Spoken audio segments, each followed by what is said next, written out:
Hello YouTube, this is Morgan Airspeed Prime here with my next Avatar news update video. So this one is going to be all about San Diego Comic-Con Thursday. So specifically what we had today was the 20th anniversary panel for Avatar The Last Airbender, and also some of the first information from like the show floor, the booth, you know, some of the merchandise and stuff like that. We did get to see the Katara Magic the Gathering card, but we have to start with the big piece of news, which is that yes, the panel did deliver some really impactful news. Now, they kept us waiting. Most of the panel was just kind of, I suppose, mostly what we expected it to be, voice actor talk. There's some interesting stuff to maybe talk about the core of what the panel was, and we'll get into that in just a second.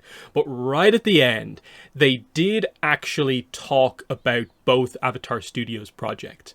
Now, they didn't really have much to say about the movie. We'll get into what they did say in just a second.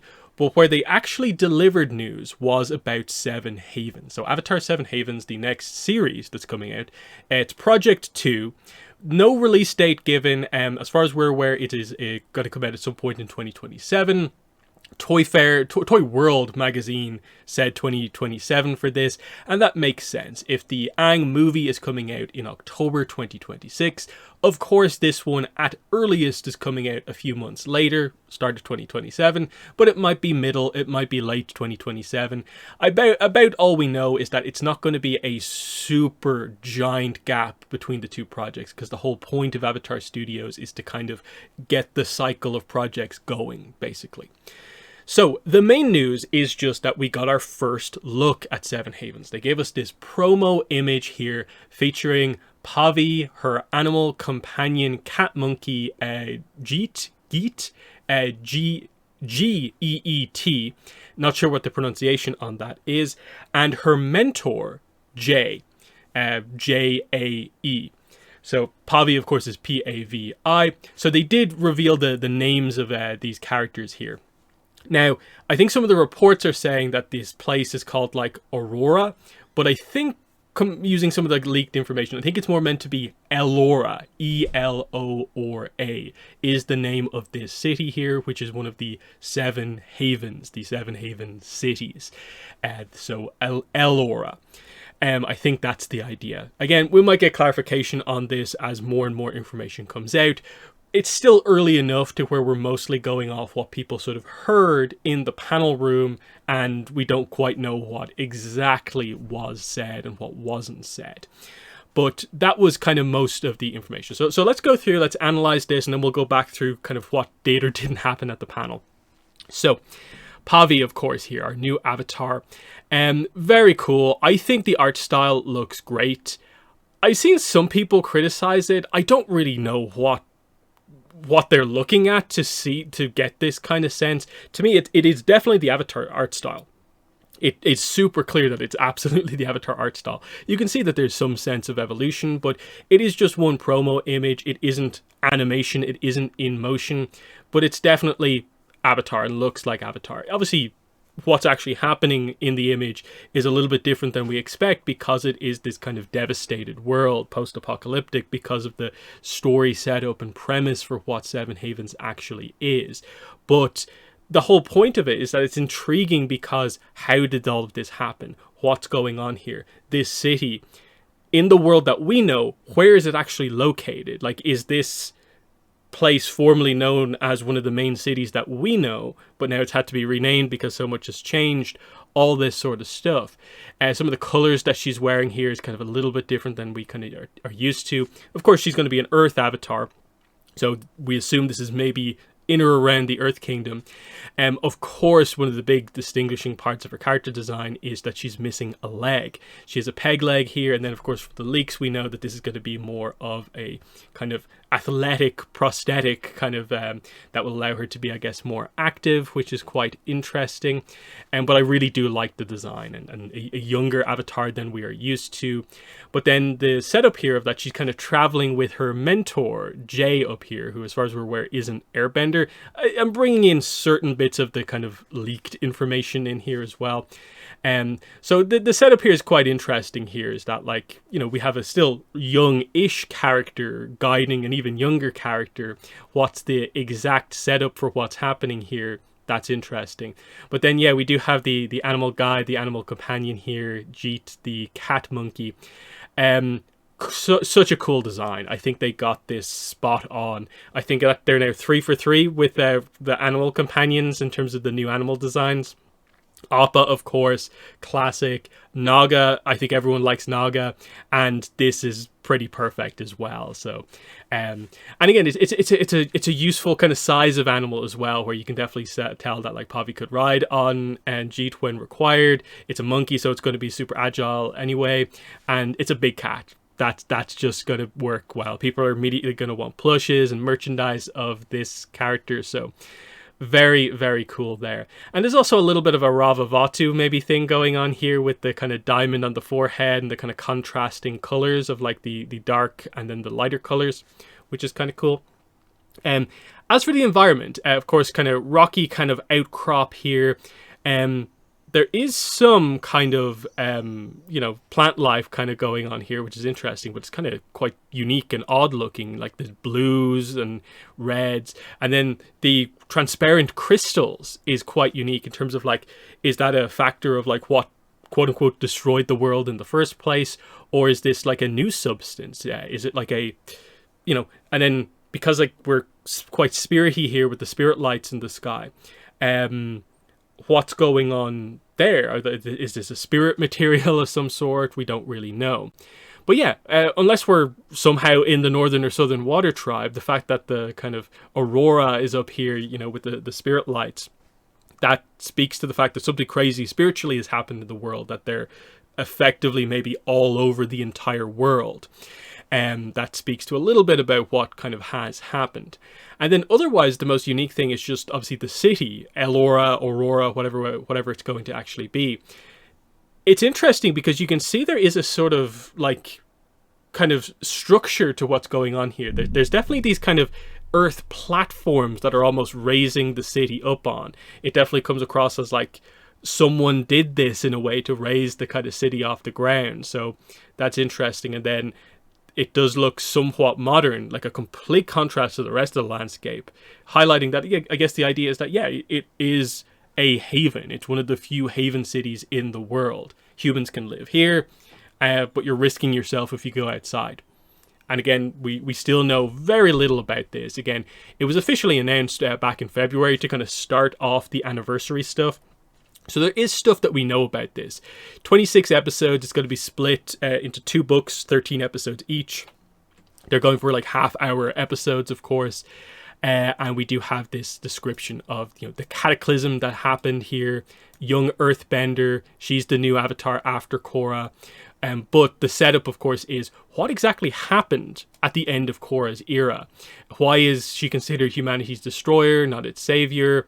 Why is the Avatar hunted by human and spirit enemies? Long lost twin, who we still haven't been, of course, introduced to just yet. But if you've seen the leaks, you kind of know a little bit more about that. But again, mystery is the whole point of this series. You are meant to be asking the question of, is that what actually happened with Korra? Did she actually do something wrong, or has it been framed in the wrong way over time? And of course, the obvious answers that we're going to get are going to come from the fact that Pavi is the Avatar. When she speaks to her past lives, she's going to be talking to Korra. And the answers are going to come out. And there's definitely a bit of Book 1 set up here with Korra Book 1, with how kind of mystery focused it was with the whole Amon stuff and how that eventually came out. And it feels like it's going to be like that again here, but in a bigger world building sense rather than just surrounding like one character. We're asking major questions about like what happened in an entire era prior to this, which is quite interesting. So I'm very, very excited about this. And this, I think, is such a cool image to have, to finally just have something that we can publicly post about without worried about like, oh, is Nickelodeon going to give out to us for posting about it? It's just publicly out there now, and we know what we're about. And we can just go on from here. They can talk about this more, maybe at New York Comic Con, all that sort of stuff. So pretty exciting. And yeah, they've immediately, shortly after the panel, they posted about it on the official social media accounts. So we got the image in high quality. that's great. So they were really on this one. They knew that this was the big reveal that they were going to have, and they got it out there. The only thing that perhaps is lacking is the fact that they didn't really attach a date to it. So we're still relying on the, Toy World magazine 2027 thing. But 2027, I think, is reasonable. It makes sense. Movie's October 2026. This will be a couple of months after, at most a year after, that sort of idea. So yeah, there's that.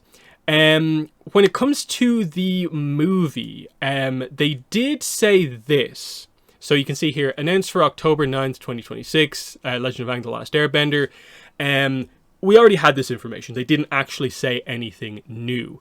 Now, we do need to note that we actually have the video footage of what what Brian actually said about this. So that's interesting.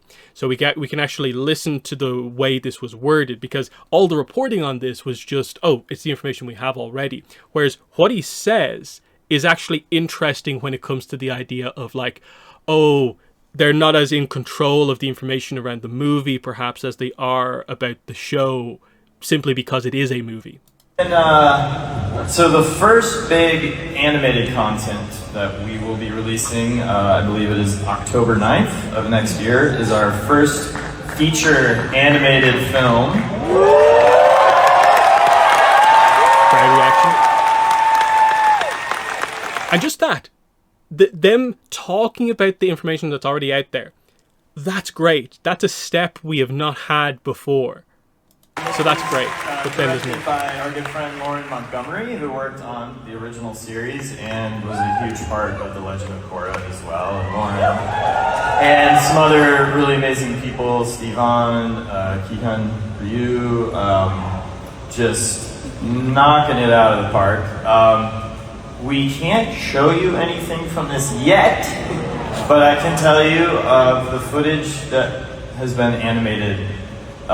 There is nothing that looks like this. It's 2D animation with these really beautiful deep canvas environments, and it is just going to blow you away. So that's next year. We'll be back here surely talking about that at next San Diego Comic-Con, and we'll show you some stuff.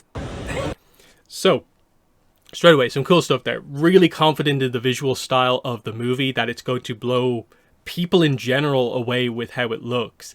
Really highlighting it is 2D animation, don't worry about that. It's going to be what you kind of expect, but it's also going to look amazing.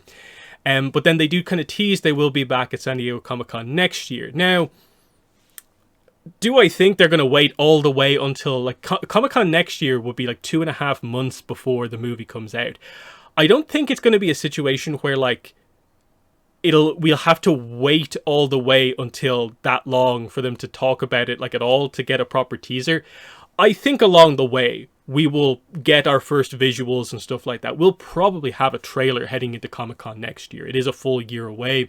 But yeah, Comic-Con next year will be part of the marketing cycle in the build up to the release of the movie, because the movie will basically be out by the time New York Comic-Con next year hits, which is going to be early November, I guess, again. So Comic-Con will be just in an interesting spot, between when we already expect them to probably have information and, more late game information. So it'll be interesting to see exactly how they go about doing that. But it's just good to know we did get more of an update. Even the fact that, he said that, we can't show you anything right now. As in, he talks about the fact that they already have footage. He's seen footage, but we can't show it to you. I'm guessing that is a Paramount thing because of how they do their marketing for movies, just in general. They're being more protective about the movie and just any information about it. Versus, the undated Avatar 7 Havens, basically. Here's an image of it. Here, go work away.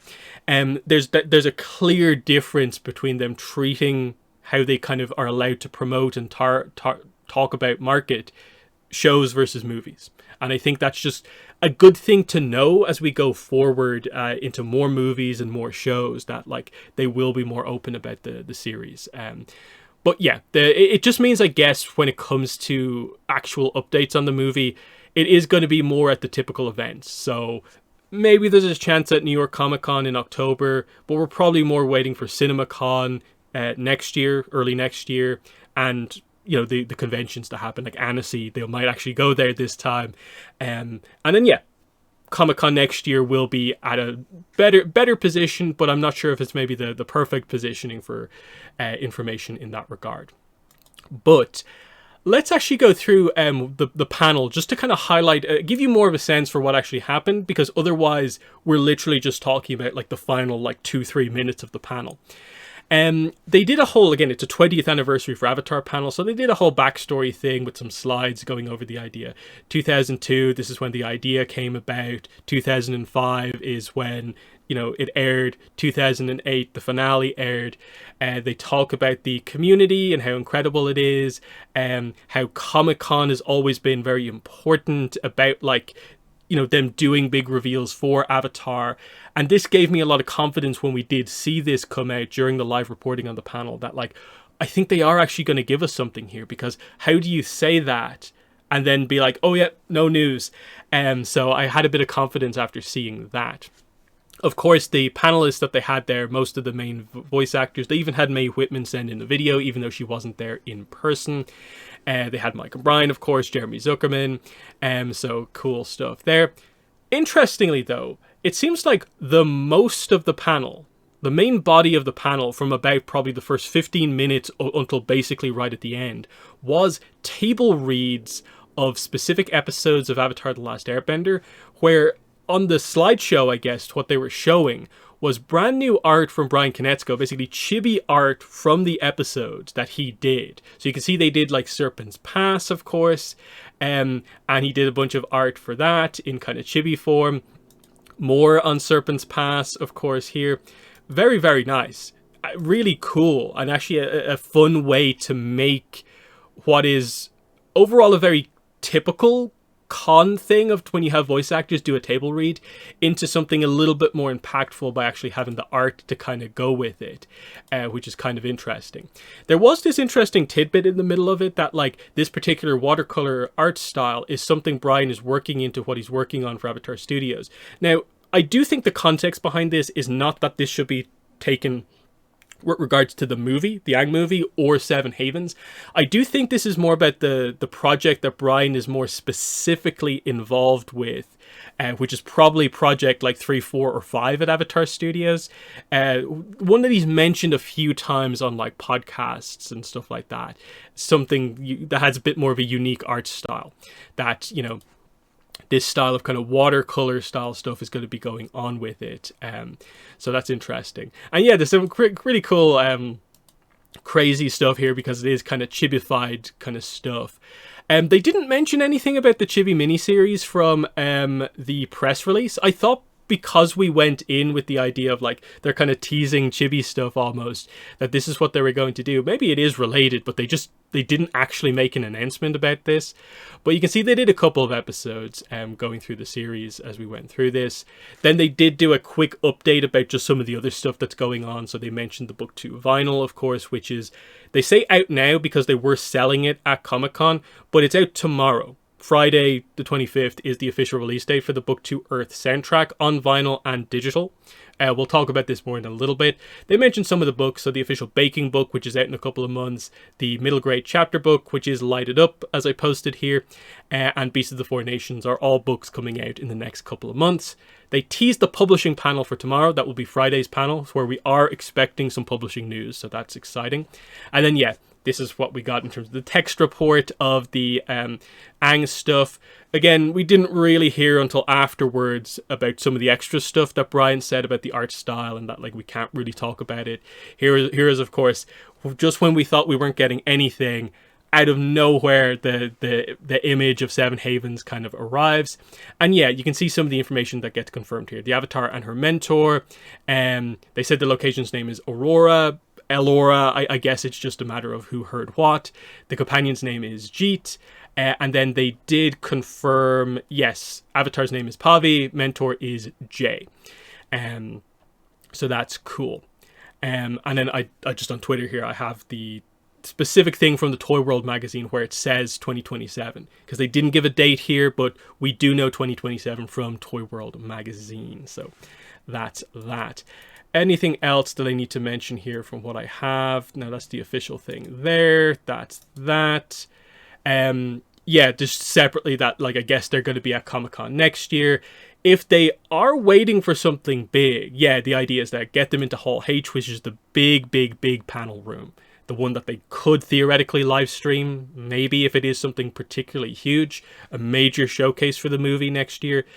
Yeah, you'd want to do something big like that, because I'm assuming they'll be much more willing to talk about Seven Havens, as well as show another clip, I guess, from the movie or whatever they're at in the marketing cycle. So there's that. Yeah, just a separate thing about, like, mentioning the specifics of the kind of animation style and stuff like that. And in context, now that we see the video, we of course know a little bit more about that.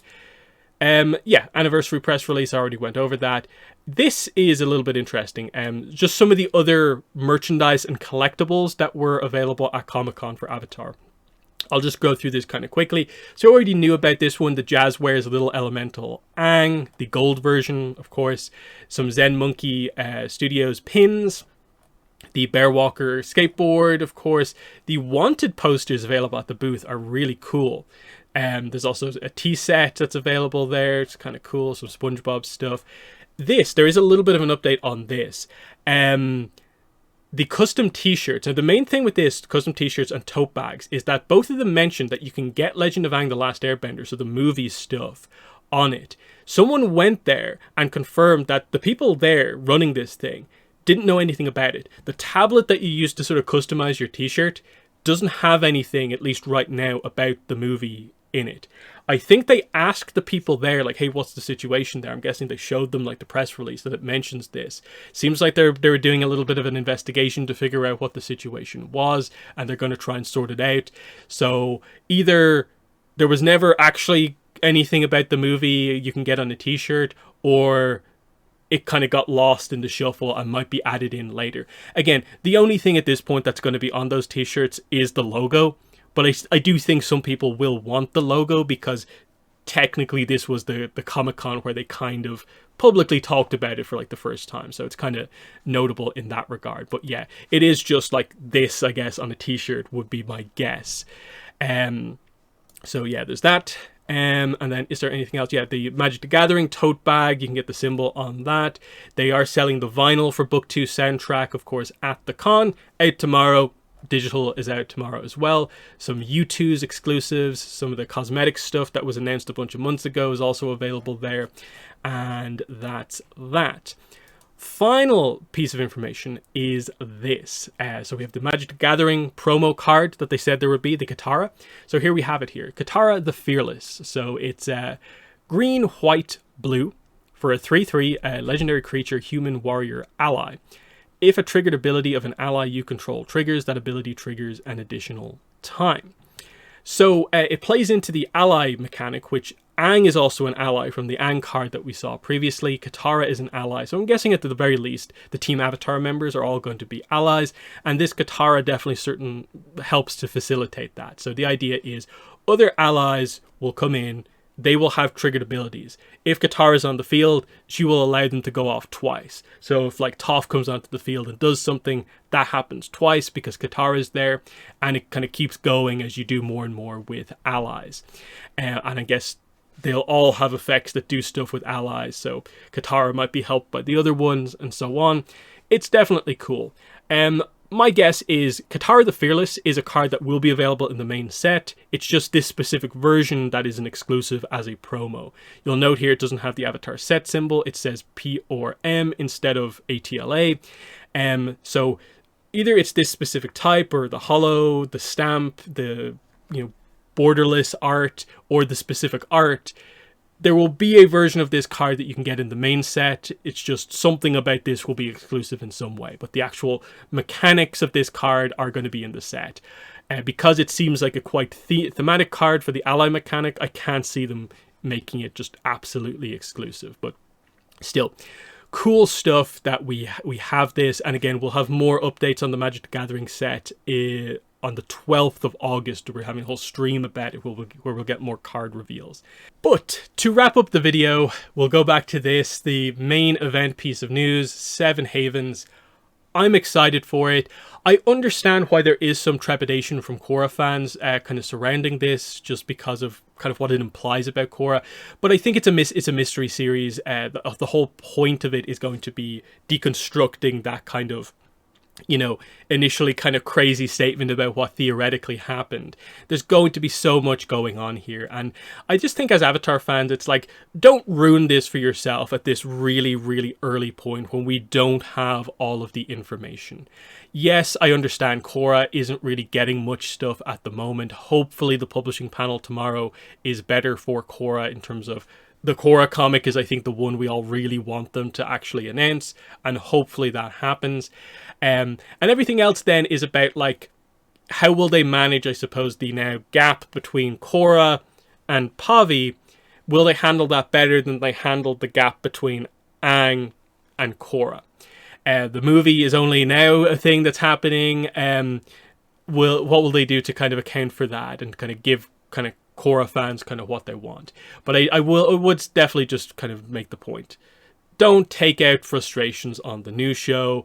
Let's not have what kind of happened to a certain degree with Korra happen to the new show.